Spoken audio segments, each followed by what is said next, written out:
All right, what's going on, guys? Trev back again, here to bring you another video. This one's going to be doing my weekly review for this week's episode of Fear the Walking Dead Season 5. This is for episode 12. It is called Ner Tamid.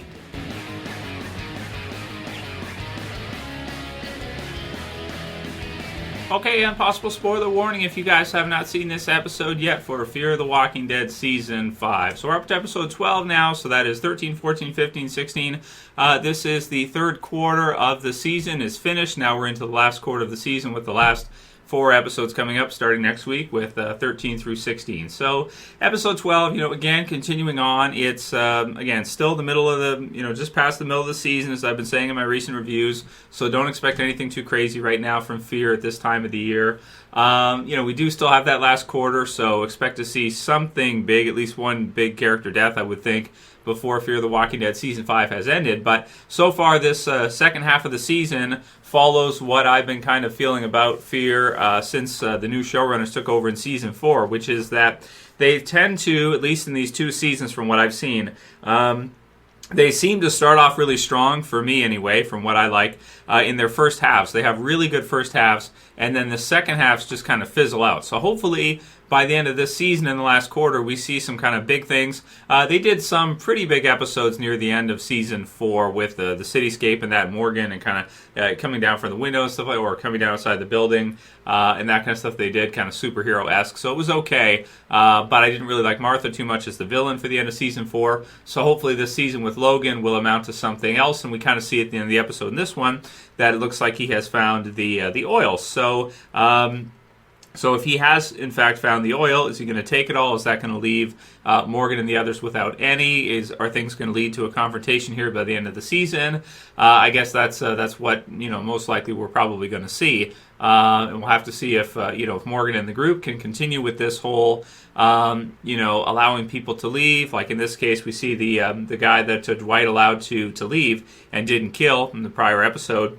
And he's just gone right back to joining Logan and the others again and doing the same thing again. So it's like Dwight might be wishing right now that he had actually killed the guy. So it's kind of a tricky ground where Morgan and the group are kind of playing with in Fear, where they're trying to be nice to everybody and they're trying to be peaceful and everything. But the thing is that in doing so, they're putting themselves in jeopardy, and they're also allowing people to go that are against them and are against their best interests as part of Logan's group. So I did like the stuff in this episode with Sarah and Dwight. I thought it was kind of fun seeing them just share a beer and some silly jokes that Sarah has as per usual. Wendell's not in this one, which is surprising, but he does get a mention from her when she's talking with Dwight. And I like the how they refer to him as babyface Dwight, which is kind of a funny, silly little thing, because usually a babyface is a good guy type of character in, for example, the wrestling world. So for her to call him a babyface since he shaved the beard now, he's a good guy now. But how much of a good guy is he going to continue to be? And is he going to be a good guy, right going on forward? And are they going to be able to do that as they're dealing with this threat of Logan's men, who just kind of sort of use scare tactics in this one to drive up beside them but don't really do anything? And then when you have June and John who kind of pull up there, it sort of makes them kind of go off, and I guess that's what they wanted. Again, 80s villain stuff, right? So just like you said, we kept them away from there, this kind of thing. It's like, oh, okay, that's what they were doing. It's like, I don't know, the usual kind of deal for as far as that goes. Episode was directed by Michael Satrazemis, who's one of my favorite directors for The Walking Dead, and it was an okay episode. It was a decent episode. You didn't have Morgan and Althea in there; they're off at the side. You didn't have Alicia and Strand, and I guess Wes, if you want to count him in there. So you didn't have your 2 heavy hitters. You didn't have Morgan, you didn't have Alicia in this episode. And it was pretty good considering you didn't have them. We did have it based around Charlie a lot, which I'm not sure how you guys feel about that, because I know Charlie is one of the most hated characters in Fear, because of course she did kill Nick, but at the same time she is just a kid and she doesn't really know what she's doing, so you can kind of sympathize with her a lot in that way. And in this one, she's kind of off doing her usual thing where she just runs off on her own and starts to do whatever she does, hiding in cars, sleeping in cars, whatever. And she's drawn to a synagogue where she accidentally, sort of in a car, encounters a rabbi who's been surviving on his own. So I did think the rabbi character was okay. He has some similarities with Gabriel. He reminds me of Gabriel a lot, but sort of in kind of like the opposite way. So spoiler warning, in the Walking Dead original series, Gabriel locks everybody out of his church, does not allow them in for sanctity, and just basically survives on his own, turns sort of against his faith and against God to help others, and sort of in hypocritical fashion stays inside of the church, which is a place of God, but won't allow the others in, locking them out. So protecting himself, being very selfish in that way, and not being good to others. So going kind of against the church, being inside the church. So that's kind of Gabriel's deal. So that was back in season 5. We have not had a similar character to that in the original Walking Dead series afterwards. And, we are having season 10 come up, so it's been a while. So, it's not too bad to bring in a character that's somewhat similar, but of course in this case, he is a rabbi, so Jewish and everything, right? Synagogue. So you have that, and that's fine. Obviously, there's a lot of people who are Jewish who are involved in the film industry. I'm not sure how many of the people. Well, Goldberg is one of the showrunners, right? So I'm not sure, Ian Goldberg, so I'm not sure if he's Jewish. Is Scott Kimball Jewish? I don't know. But, it's okay. Like, it's cool that they put in, if they did it as a representation, for something for themselves that they just wanted to do, because there's something that maybe was important to them, because that's their faith, possibly, that makes sense as well, too, and there's nothing really wrong. They can do whatever they want with the series. There's nothing wrong with that. And he is a pretty cool character, because it kind of reveals that even though, in one way, it kind of feels like he might be very similar to Gabriel, then as we go through, it's kind of like the opposite, because he sort of left them. So instead of Gabriel locking himself in or locking them out, so his congregation or his people couldn't get in to protect themselves, in this case, he abandoned them. So the rabbi abandoned them. And then when he came back, they were all basic, and he lost his faith, and so he left. And then when he came back, because I guess he didn't know how to deal with everything that was happening, and it being kind of the end of the world, so he just kind of fight or flight response, ran off, and then they all died. When he came back, they were all dead, and he somehow managed to survive on his own. And it's pretty cool to see his environments and stuff, because you got really nice church, and you got or synagogue, and then you got dead all over the place, and they're coming in, and the fences falling down and stuff like this. And there's a pretty cool part where they kind of John and June use ladders to climb across the cars because there's so many dead around. They don't have enough ammunition for them all, that they kind of use that to kind of traverse it and get out of there. But then the rabbi ends up sort of giving up the synagogue in order to save them. So he kind of sort of redeems himself in some ways at the end, because they play with the idea that he's given up God, and that he's against now. He's kind of atheist, so he doesn't care. And it brings in the question, as always, if you're totally pure atheist and that kind of thing, are you going to be that ethical towards others, and are you going to be that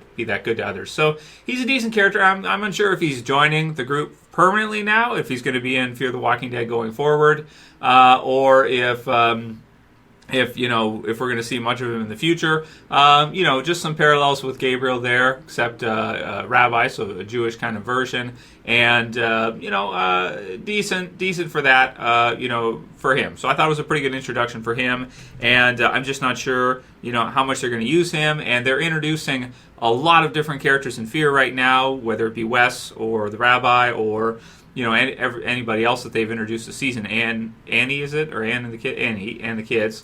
And so not all of them are getting a lot of time, right? Obviously, because you can't have everybody, because they've introduced so many. And they did say, I think there was 36, so 37 now if he joins, I guess. Again, basically no character deaths, and just kind of adding on. So right now with Fear, instead of having characters killed off like we usually see with Walking Dead a lot of times, they're adding on a lot this season. Adding. So, and that's kind of the way things sort of go through the episode at the end. So it's a bit exciting there for that kind of part. Nothing too crazy. There was no part where I really thought they were going to kill off John or June at that moment. It's just kind of, an environmental, kind of thing, which is what they've been doing a lot lately, and adding on more characters this season as the things go through. So, as far as the rabbi character goes, he also mentions that maybe what they're looking for, which is like the perfect place to live, doesn't exist, and they're actually going to have to find a place and just build it. But June does make a good point that you want to have some kind of water source or something nearby, and of course there's the oil concern, which is ongoing. So I thought the episode was okay. I'm going to give it a 7.5. I thought it was decent for who was in it. I'm just not sure for the rest of the season. We only have a quarter left, and we'll have to see what they're going to do, and are they going to add on any more characters? Is that enough?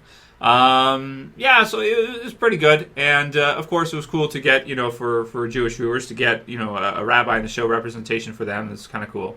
So, that's pretty much all I got to say about the episode. Still not sure how I feel about Charlie. At moments I kind of like Charlie, but then at other times it's kind of like I still kind of hate her because she did kill Nick too. So it's kind of like, don't really forgive her for that so easily. It's kind of like the episode they did last year with Alicia, where she's debating in the house whether or not she lets Charlie kill herself or whether she tries to stop her and talk her out of it, and that whole kind of thing. So a pretty good episode, some decent action, stuff like that. You usually get that with Michael Sacher-Zemesis episodes. He always adds a little bit of, some fun stuff. So there's some cool zombies and stuff around that kind of come out from his congregation and stuff like that. So, a decent episode, an okay episode, but, part of the series, just another kind of one of these early second half episodes without it leading up to much except for adding in the characters and Logan, of course, at the end. Just finding the oil field so far as we know, or that's the impression we're given at the end of the episode. So that's my review for it, man. Nothing crazy, just a decent episode with a new character add in. So not sure, just not sure where it's going to go the rest of the season and what we're going to see. I think we need to see something big by the end of the season of Fear, or this might go down as maybe the weakest season of Fear ever for a lot of people. I don't know, because season 4 I would definitely say was better, because the first half of 4 was really hot. I mean, that was awesome to see Morgan cross over, and the character deaths were extremely shocking, and even though I hated the second one, at least, something was certainly happening. The vultures were cool. So definitely that was a great season. Season 3 was awesome. Season 2 was okay, pretty good. Season 1 was only 6 episodes, so you can't really compare. So out of the 16 episode seasons, if they don't do something pretty big by the end of the season, this might go down as maybe the weakest season of Fear, for me anyway. So we'll see. Not that this episode was that bad by itself. This is a trend, I think. Episode to episode, it's just like, it's just okay at best, So that's it. Let me know what you guys thought about the episode. Where are we at with this one? Okay episode for me. Decent. Thumb it up below for the video. Share, favorite it, and subscribe at the bottom left if you're new. That's it for this one. See you guys again soon for another. As always, this is Trev, and I'm saying peace. Later, guys. See you soon.